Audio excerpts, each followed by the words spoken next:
Brought to you by NBC bearing, भारताची पहिली bearing उत्पादक। संपूर्ण मराठवाड्यातल्या 8ही जिल्ह्यामध्ये पावसाने हाहाकार उडालेला आहे। परिणामी शेतकऱ्यांचं शेतीचं अत्यंत मोठं नुकसान झालेलं आहे। याचीच पाहणी करण्यासाठी काँग्रेसचे प्रदेशाध्यक्ष हर्षवर्धन सपकाळ हे सध्या शेताच्या बांधावरती आलेले आहेत आणि आपण बघू शकता की मी सध्या छत्रपती संभाजीनगर जिल्ह्यातल्या कोळीबोडखा या गावामध्ये आहे। या कोळीबोडखा गावामध्ये सुद्धा शेतकऱ्याच्या शेतामध्ये अजूनही पाणी साचल्याचं पाहायला मिळते। आपल्या समोर जे दिसतंय ते कपाशीचं शेत आहे। अगदी काही दिवसांमध्ये ही कपाशी फुटणार होती। याला कपाशीला मोठे मोठे बोंड आलेले आहेत, मात्र कपाशीच्या शेतात सगळीकडे पाणी साचल्यामुळे आता ही कपाशी जळून जायला सुरुवात होईल। त्यामुळे शेतकऱ्यांचं अतोनात नुकसान होणार आहे आणि या सगळ्याच बाबींची पाहणी हर्षवर्धन सपकाळ करतायत। स्वतः हर्षवर्धन सपकाळ आपल्या बरोबर आहेत। सर, काय सांगाल तुम्ही? हे दुसरं ठिकाण आहे, पाहताय तुम्ही, मोठं नुकसान आहे। सोयाबीन या एका पिकाची परिस्थिती अत्यंत वाईट आहे आणि आपल्या समोर जो कपाशीचा प्लॉट आहे हा काही एका शेताची कथा नाही, तर ही संभाजीनगर संपूर्णतः जे 5-7 तालुके आहेत त्यातली हीच परिस्थिती आहे। पाणी जे आहे हे गेल्या 4 दिवसापासून तुंबलेलं आहे। अतिवृष्टीचा हा चौथा फटका आहे आणि या चौथ्या फटक्यामध्ये आता हे पीक उमळणे आणि पीक नष्ट होणे हे क्रमप्राप्त आहे। याच्यात आंतरपीक जे तूर आहे तेही अवस्था तीच आहे। एकंदरीत शेतकऱ्यांची मागणी की एकरी 50,000 रुपये द्यावे। आम्ही तर हेक्टरी म्हणतोय, मात्र शेतकरी खरोखर हवाल दिला आहे। कर्जमाफीची त्यांची मागणी आहे आणि दुर्दैव म्हणजे प्रशासनाचा कोणताही माणूस अद्यापर्यंत हा बांधावर शेतावर आलेला नाही। कोणतेही लोकप्रतिनिधी जे आहेत सत्ताधारी ते देखील या ठिकाणी आलेले नाही। त्यामुळे मदत देणे, दिलासा देणे आणि आपत्तीच्या वेळेस आपण सर्वांनी एकत्र आणणे ही देखील एक माणुसकीची प्रक्रिया संपन्न होत नाही। ही अत्यंत दुःखद बाब आहे आणि हा जनआक्रोश जो आहे हा जनआक्रोश ताबडतोबीनं समजून घेण्याची आवश्यकता आहे।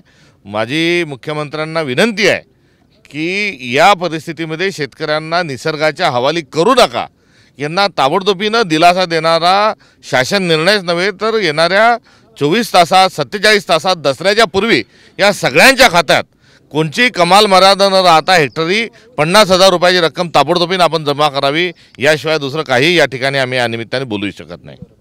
हर्षवर्धन सपकाळ म्हणतात तसं अगदी परिस्थिती आपल्याला आत्ताच पाहायला मिळते। तुरीचं जे आंतरपीक आहे ते समोरच्या बाजूला जर बघितलं तर ते आत्तापासूनच जळायला सुरुवात झालेली आहे। अगदी 2 ते 3 दिवसामध्ये हे तुरीचं सगळं पीक कदाचित जळूनही जाऊ शकतं। अशी परिस्थिती प्रत्यक्षात या शेतामध्ये सध्या पाहायला मिळते। शेत हिरवगार जरी वाटत असलं तरीसुद्धा ही सगळी तूर आपण बघू शकताय।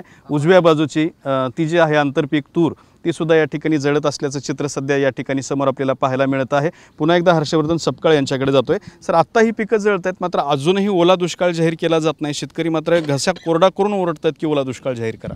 हाताच्या कंगणाला आरसा कशाला? शेतात पाणी तुंबलेलं आहे। आता या परिस्थितीमध्ये लोकांची घरं वाहून गेलेले आहेत। समोर कुठलंही पीक येणार नाही। खरीपचं सोडा, रब्बीची पण आता काय व्यवस्था करायची ते देखील सुचत नाही। अशा याच्यातही सरकारचा हा अहंकार किंवा निर्डावलेलापणा, आता काय म्हणावं की ओला दुष्काळ करायला तयार नाही म्हणजे यांना नेमकं महाराष्ट्रात अराजकता निर्माण करायची आहे का? किंवा यांना शेतकऱ्यांच्या कोणत्याच समस्याशी घेणं देणं नाही का? अडाणीचं फाईल ताबडतोब क्लिअर करता, उद्योगपतींची फाईल ताबडतोब आपण क्लिअर करता, 24 तासाच्या आत आपण मंत्र्यांचं, आमदारांचं, संत्र्यांची कामं करतात आणि हा साधा एक आहे, कारण ही माणुसकीचा विषय, ही आपत्ती आहे आणि यामध्ये कोणी अडवलेलं नाही। सरकारमध्ये 240 आमदार आहे देवेंद्र फडणवीसांच्या पाठीचे। त्यांनी तात्काळ स्वरूपामध्ये विशेष पॅकेजचा ओला दुष्काळ जाहीर करावा। मात्र ओला दुष्काळ जाहीर न करण्यामध्ये मुख्यमंत्री देवेंद्र फडणवीसांचा कोणता अहंकार आहे हे काही समजायला मार्ग नाही। दुसरा महत्त्वाचा प्रश्न सध्या सरकारकडून सांगितला जातोय तो म्हणजे की शेतकऱ्याला मदत देण्यासाठी सरकार अजिबात मागे हटणार नाही। 2100 कोटी रुपये आम्ही शेतकऱ्यांसाठी ऑलरेडी रिलीज केलेत असं सांगितलं जातं आणि दुसऱ्या बाजूला कुठलेही निकष पाळले जाणार नाहीत असंही सांगण्यात येतं। नाही, ते जे सांगतात आहे ते सांगत असताना त्यांना शासन निर्णयाची जोड, हेक्टरी किती पैसे देणार, कोणत्या कोणत्या तालुक्यात देणार, 300 सरसकट तालुक्यात देणार का हे समजायला तयार नाही। एकीकडे ते म्हणतात निकष पाळायचे नाही, दुसरीकडे म्हणतात पंचनामे अजून सुरू आहे। म्हणजे हा जो गोंधळ आहे हा गोंधळ विनाकारण हा बुद्धिभेद निर्माण करण्याचं काम देवेंद्र फडणवीस करत आहे। त्यामुळे त्यांचं म्हणणं आणि प्रत्यक्ष कृती याचा कुठेही समन्वय हा आढळून येत नाही। त्यामुळे लबाडाचा अवतन जेवल्याविना खरं नाही ही एकंदरीत त्यांची जी क्रेडिबिलिटी आहे, त्यांची विश्वासार्हता जी संपलेली आहे त्या अनुषंगानं हा स्वाभाविक प्रश्न आहे। त्यामुळे त्यांनी नुसती घोषणाबाजी आणि नुसती आकडेवारी न फेकता त्यांनी शेतकऱ्याच्या खात्यात ताबडतोबीनं पैसे जमा करावे, धोरण सांगावं, त्याकरताचे निकष सांगावे, ते सार्वजनिक करावे आणि खात्यामध्ये पैसे जमा करण्याची प्रक्रिया सुरू करावी. काल मुख्यमंत्र्यांसह सगळ्या मंत्रिमंडळाने मोठ्या प्रमाणात मराठवाड्यामध्ये पाहणी दौरा राबवला आहे. हो, सकाळपासून दुपारपर्यंत त्यांनी पाहणी दौरा केला. आता पाहणी दौरा केला तर हे कर्तव्य सरकारचं असतं. मात्र त्याच्या एक दिवस आधी त्यांनी शासन निर्णय घ्यायला पाहिजे होता. त्यांची कॅबिनेट होती, कॅबिनेटमध्ये शासन निर्णय घ्यायचा. तो शासन निर्णयाच्या अनुषंगानं शेतकऱ्याच्या पाठीशी उभं राहण्याची भूमिका घ्यायची आणि बांधावर यायचं. मात्र ते तिथे आले, कोणते उत्तर नव्हतं. एक मंत्री काय म्हणाला, मी काय पैसे खिशात घेऊन फिरतो का? दुसरा मुख्यमंत्र्यासारखा माणूस म्हणतो हे राजकारण करू नको. जर शेतकऱ्यांनी त्यांच्या समस्या सांगितल्या तर आजूबाजूला 2 आमदार आहेत, त्यांच्याकरवी शेतकऱ्याला दमदाटी मुख्यमंत्री करतात. वास्तविक पाहता त्यांना लाज वाटायला पाहिजे. त्यांनी शरम गुंडाळून ठेवली का हा एक मूलभूत प्रश्न या निमित्ताने निर्माण होतो. ते फिरून गेले. आधी शासन निर्णय काढायला पाहिजे होता सरकार म्हणून. इथं पर त्यांनी काढला नाही. काल संध्याकाळी त्यांनी शासन निर्णय काढायला पाहिजे होता. म्हणजे मग ते महाराष्ट्रभर काय फोटो सेशन करायला फिरले का? हा एक स्वाभाविक स्वरूपाचा प्रश्न निर्माण या ठिकाणी होतोय. आपण हे ज्या शेतात आहोत या परिसरामध्ये, या तालुक्यामध्ये कोणी शासनाचा प्रतिनिधी आला नाही, कुठलाही शासनाचा संवाद यांच्याशी नाही. पद्धत मिळणार आहे, नाही मिळणार आहे, काय होणार आहे, काय नाही हे समजायला तयार नाही. आपण हे शेतकऱ्यांचे चेहरे बघू शकतो ज्यांचे शेत आहेत. यांच्याजवळ काय द्यावं अशी जी शेतकरी बांधव जो आहे तो आज हवालदिल असताना दिलासा, मदत, हिंमत या सर्व गोष्टी ज्या आहेत ह्या करण्यामध्ये सरकार दुर्दैवाने कमी पडतं आहे. आमची शेतकरी बांधवांना, याही शेतकऱ्यांशी आमचा जो संवाद झाला की त्या अनुषंगानं आपण हा लढा देऊ, काहीतरी होईल, आपण तग धरा, आपण हिंमत हारू नका, अशा स्वरूपाची जी एक माणुसकीची भावना घेऊन आणि एक विरोधी पक्ष या नात्यानं एक समन्वय कुठेतरी स्थापित व्हावा ह्याच भूमिकेतून आम्ही आलेलो आहोत. आता हे सर्व बघितल्यानंतर आम्ही प्रशासनाशी देखील संपर्क साधत असताना या लोकांना ताबडतोबीने मदत द्या.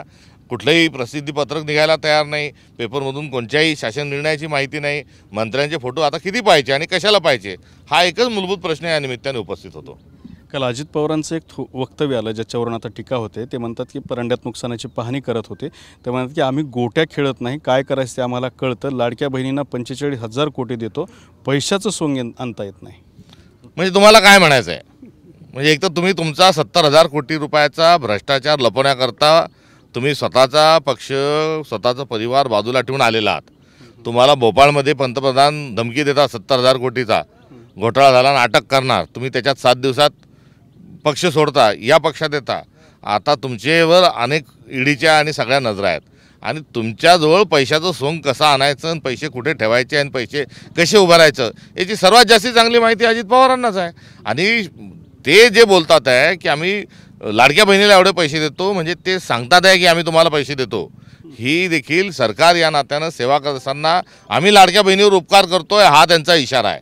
आणि शेतकऱ्यांनी आम्हाला शहाणपणा शिकू नये ही त्यांची मुजोरी आहे. त्यामुळे दीर्घकाळ अर्थमंत्री राहिलेल्या माणसाकडून असे वक्तव्याची अपेक्षा नाही. आणि राहिला पैशाचा विषय, तर जसे आमदार फोडवायसाठी तुमच्याजवळ पैसे होते, आता तसेच कुठून तरी पैसे उभारा, शासकीय स्वरूपात उभारा. आपल्याजवळ शक्ती महापीठ 88,000 कोटी रुपयाचे तो करायला आपल्याजवळ पैसे, समृद्धी महामार्ग करायला आपल्याजवळ पैसे होते. आता याच वेळी शेतकऱ्याचंच जेव्हा काम येतं तेव्हाच पैसे नाही असा कांगावा करता तुम्हाला शरम वाटली पाहिजे. गिरीश महाजनांचं सुद्धा असंच वक्तव्य आलं. त्यांचा ताफा अडवल्यावर गिरीश महाजन म्हणले मी काही खिशात पैसे घेऊन आलो नाही. त्यांच्या खिशात पिस्तूल आहे, ते तेवढ्यावरच त्यांनी निभावलं, बरं झालं. नाहीतर त्यांनी म्हटलं असतं की पुन्हा माझ्या खिशात पिस्तूल आहे, मी जास्ती बोलशील तर हे बघ माझ्या खिशात काय, असंही त्यांनी सांगितलं असतं. त्यामुळे त्यांच्या खिशात काय काय आहे आणि काय काय नाही हे ते आणि त्यांचे लाडके मुख्यमंत्री हे दोघं जण जाणतील. मात्र तुम्ही मदतीसाठी येता, तुम्हाला संकटमोचन जे म्हटलं जातं ते काही देवेंद्र फडणवीसची खुर्ची हल्ल्यावर किंवा पक्ष फोडायच्याच अनुषंगाने संकटमोचन म्हटलं जात नाही. तुम्हाला एकंदरीत महाराष्ट्राचं सर्वात मोठं या सरकारमधलं संकट आल्यावर जर तुम्ही तिथे जाता आणि इतकं घाणेरडं वक्तव्य आपण किळसवानं वक्तव्य करता, आम्ही त्यांच्या या मानसिक दिवाळखोरीच्या आणि बेजबाबदार विधानाचा आम्ही निषेध करतो. छगन भुजबळांनी 1 महिन्याचं वेतन शेतकऱ्यांना देण्यासाठी मुख्यमंत्री सहाय्यता निधीला देण्याचं आश्वासन दिले. त्यांनी त्यांची जी ईडीकडे बेनामी संपत्ती आहे त्यातला एखादा प्लॉट जर वळती केला तर जास्ती अधिक बरं होईल. संजय राऊतांनी असं म्हटलं की विरोधी पक्षनेता नसणं हा जनतेचा आक्रोश दाबण्याचा प्रयत्न आहे. निश्चित दोन्ही सभागृहामध्ये विरोधी पक्ष नेता नाही आणि ही एकंदरीत कुठेही आम्ही जे काय ते आम्हीच आहे, हम आहे. असा दाखवण्याचा हा आविर्भाव आहे। त्यामुळे संविधानिक सर्व संकेत प्रक्रिया हे गुंडाळून ठेवत आहेत। वास्तविक पाहता नैसर्गिक आपत्ती, राष्ट्रीय सुरक्षेचा प्रश्न यामध्ये काही पक्षभेद नसतो, मात्र यांना मुळात भारताची लोकशाही जी आहे हीच संपवायची आहे आणि हुकुमशाही आणायची आहे। आणि ती हुकुमशाही आणायची आहे म्हणून मुख्यमंत्री येऊन शेतकऱ्यांना म्हणतात हे राजकारण करू नको। गिरीश महाजन म्हणतात मी काय पैसे घेऊन सोबत फिरतो का?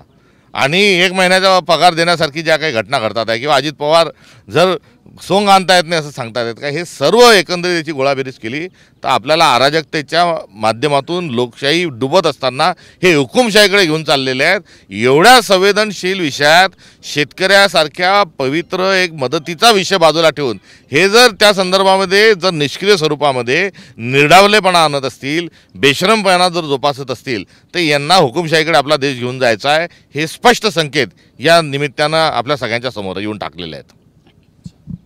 तर होते काँग्रेसचे प्रदेशाध्यक्ष हर्षवर्धन सपकाळ यांनी शेतकऱ्यांच्या नुकसानीवरून सरकारवरती घणाघाती आरोप केलेत। कॅमेरामन अमित अडेसोबत दत्ता कानवटे, TV9 मराठी, छत्रपती संभाजीनगर।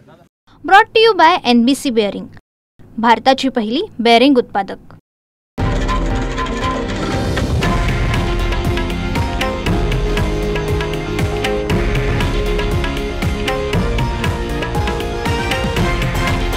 हे आहे देशातील नंबर 1 न्यूज नेटवर्क आणि आपण पाहत आहात TV9 मराठी, एकमेव।